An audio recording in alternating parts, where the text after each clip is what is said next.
Hello everybody, welcome back to my YouTube channel. So how are you guys? I hope you fine and doing well. So आज के इस part के अंदर discuss करने वाले हैं बीबीए फिफ्थ सेमेस्टर का जो आपका फोर्थ सब्जेक्ट है जिसका नेम है जनरल इंग्लिश। इसका जो सिलेबस है आज के इस पार्ट के अंदर डिटेल में डिस्कस करने वाले हैं, ठीक है।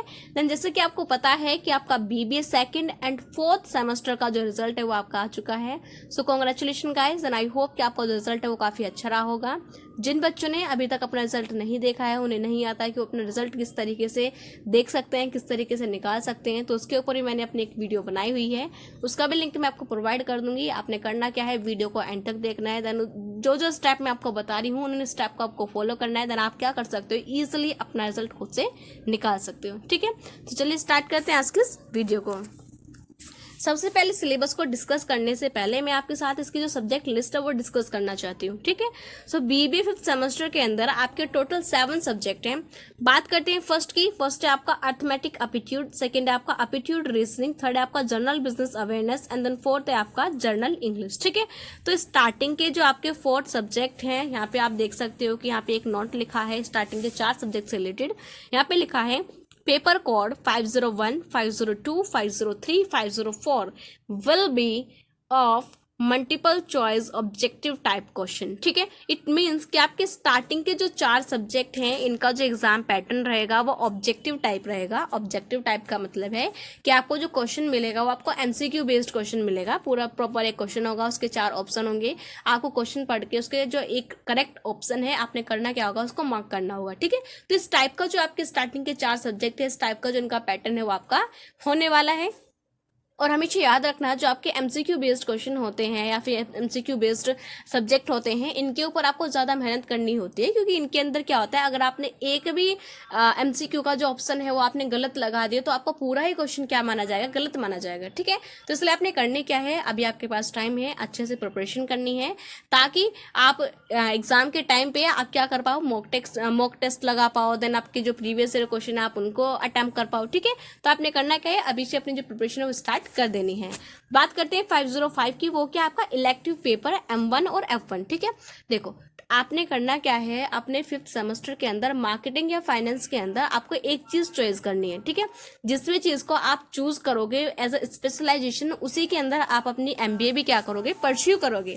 तो इसलिए आपने भी डिसाइड कर लेना है कि आपको अपना जो करियर है एज अ मार्केटिंग में देखना है या फिर एज अ फाइनेंस में देखना है, ठीक है। टोटल मार्केटिंग और फाइनेंस के 4 सब्जेक्ट हैं। जो आपकी स्टार्टिंग के दो सब्जेक्ट हैं उन्हें क्या करोगे, आप अपने 5th सेमेस्टर के अंदर पढ़ोगे। लास्ट के जो 2 सब्जेक्ट हैं उन्हें आप अपने बीबीए 6th सेमेस्टर के अंदर पढ़ोगे, ठीक है। सो अभी आपने करना क्या है, अभी से आपको डिसाइड कर लेना है कि मार्केटिंग में जाना है या फाइनेंस में जाना है। सो 501 में क्या है, 505 में क्या आपका इलेक्टिव पेपर M1 और F1 यानी कि मार्केटिंग का पहला सब्जेक्ट और फाइनेंस का पहला सब्जेक्ट।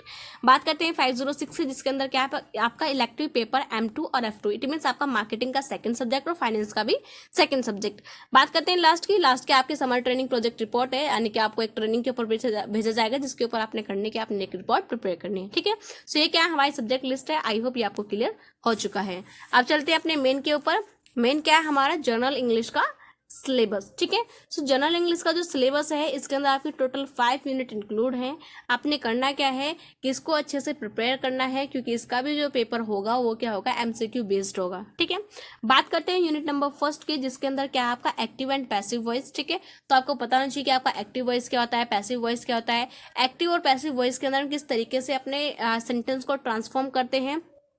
क्लोज टेस्ट क्या होता है हमारा, जो कॉमनली मिसस्पेल्ड वर्ड्स होते हैं उनको किस तरीके से आइडेंटिफाई करते हैं, उसके बारे में आपको अच्छे से पता होना चाहिए, ठीक है। नेक्स्ट आपका comprehension, direct and indirect speech, ठीक है। कि आपका डायरेक्ट स्पीच क्या होता है, इनडायरेक्ट स्पीच क्या होता है।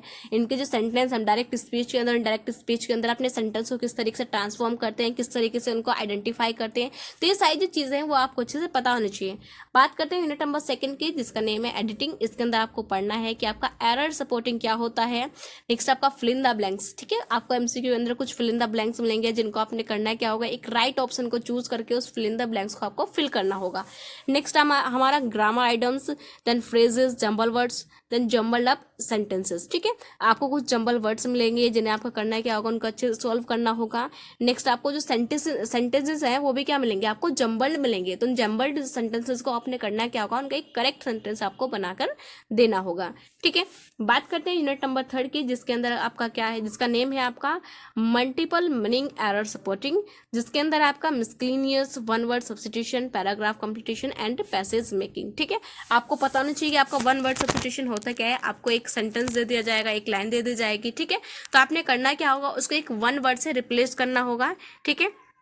कुछ पैराग्राफ्स मिलेंगे जिससे आपने करना क्या होगा, उन पैराग्राफ्स को कुछ वर्ड की हेल्प से उन्हें कंप्लीट करना होगा, ठीक है। आपको कुछ लाइनें दी जाएंगी कुछ पैसेज के रूप में, आपने करना क्या होगा, उन पैसेज को प्रिपेयर करना होगा, कंप्लीट करना होगा। तो इस तरीके से आपने करनी क्या है, यूनिट नंबर 3 के अंदर ये सारी चीज़ें आपने पढ़नी है। बात करते हैं यूनिट नंबर 4 की, जिसके अंदर आपका क्या है, फ्रेज सब्स्टिट्यूशन। तो आपको पता नहीं चाहिए आपका फ्रेज सब्स्टिट्यूशन होता क्या है, ठीक है। नेक्स्ट आपका रीडिंग कॉम्प्रिहेंशन, कि आपके रीडिंग कॉम्प्रिहेंशन होता है क्या, एक पैसेज दे दिया जाएगा, उस पैसेज को पढ़ के आपने करना क्या होगा, उसके नीचे कुछ आंसर होंगे जिनको आपको टिक मार्क करना होगा। नेक्स्ट आपका सेंटेंस करेक्शन, ठीक है। आपको गलत गलत सेंटेंसेस दिए जाएंगे, कुछ जंबल सेंटेंसेस दिए जाएंगे जिनको आप उन्हें करना क्या होगा, करेक्ट करना होगा। नेक्स्ट हमारा सेंटेंस फ्रेमिंग, ठीक है। आपको सेंटेंस फ्रेमिंग के अंदर क्या करना होगा, अपने जो सेंटेंसेस है ना, सब्जेक्ट ऑब्जेक्ट के अकॉर्डिंग क्या करना होगा, उनको आपको प्रिपेयर करना होगा। आपको पता नहीं चाहिए कौन सी सेंटेंस में कौन सी वर्ब आएगी, जो या फिर कहाँ पे जो हमारा सब्जेक्ट है, पूरे सेंटेंस में कहाँ पे सब्जेक्ट आएगा, कहाँ पे ऑब्जेक्ट आएगा, कौन सी वर्ब आएगी। तो ये सारी चीज़ें क्या होनी चाहिए, आपको अच्छे से पता होनी चाहिए। और इसके लिए आपको करना क्या होगा, जो सेंटेंसेज है, जो आपके सेंटेंसेज हैं वो अच्छे से आने चाहिए, जो टेंसेज हैं वो आपको अच्छे से पता होना चाहिए, ठीक है। तो सारी चीज़ें क्या करनी है, आपको अच्छे से प्रिपेयर करनी है। नेक्स्ट हमारा सेंटेंस इंप्रूवमेंट, ठीक है। वो सेंटेंस दे दिए जाएंगे जिन्हें आपने करना क्या होगा, इंप्रूव करना होगा। बात करते हैं यूनिट नंबर 5 की, जिसके अंदर क्या है आपका स्पेलिंग टेस्ट, ठीक है। इसके अंदर क्या होंगे, आपको कुछ स्पेलिंग्स दे दिए जाएंगे, कुछ करेक्ट होंगी कुछ इनकरेक्ट होंगी। तो आपने फाइंड आउट करना है कि कौन सी जो स्पेलिंग है वो करेक्ट है, कौन सी इनकरेक्ट है। नेक्स्ट हमारा सपोर्टिंग एरर्स होंगे, कुछ हमारे सिनोनिम्स एंटोनिम्स दे दिए जाएंगे, ठीक है। तो आपको सिनोनिम्स एंटोनिम्स के बारे में अच्छी जानकारी होनी चाहिए। नेक्स्ट हमारा वर्बल एबिलिटी और देन वोकैबुलरी, ठीक है। आपको पता होना चाहिए कि वर्बल एबिलिटी आपको होती क्या है, क्या इसका यूज होता है। आपकी वोकैबुलरी यानी कि जो वर्ड्स हम बोलते हैं वो किसके अंदर इंक्लूड होता है, हमारी वोकैबुलरी के वोकैबुलरी के अंदर इंक्लूड होते हैं। तो आपकी जो वोकैबुलरी है वो भी स्ट्रांग होनी चाहिए, ठीक है। तो ये सारी चीज़ें आपने करनी क्या है, अपनी जर्नल इंग्लिश के अंदर अच्छे से प्रिपेयर करनी है।